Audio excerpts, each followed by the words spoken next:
Emma gripped her umbrella tight, the heavy rain drumming a frantic rhythm against the narrow alleyway walls.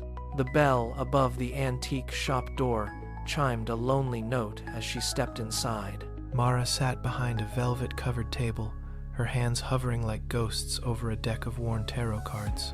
Emma pulled out a wooden chair and sat. "I have dated dozens of men," she said.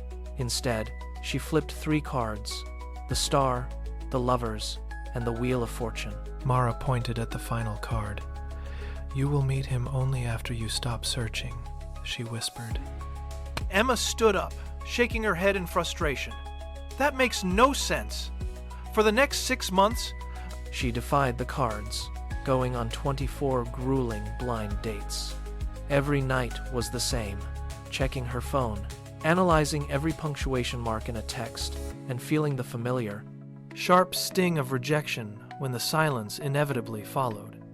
Her apartment became a graveyard of failed connections and half-finished conversations. One Tuesday, the cycle finally broke. Emma deleted every dating app. She picked up her old paintbrush, Covering a blank canvas in vibrant blues and sun-drenched yellows, rediscovering the colors of her own soul. She began volunteering at the city library, spending her weekends lost in the quiet scent of dusty archives and old paper. She stopped waiting for notifications that never came. She started waking up without the crushing pressure of finding the one. Slowly, the search for a partner was replaced by the joy of finding herself again. She was no longer a hunter. She was simply a woman living her life. On a crisp autumn afternoon, Emma reached for a classic novel on a high shelf. At that exact moment, another hand touched the spine. She pulled back, turning to see a man with kind, steady eyes. "I apologize," he said, offering a small, genuine smile.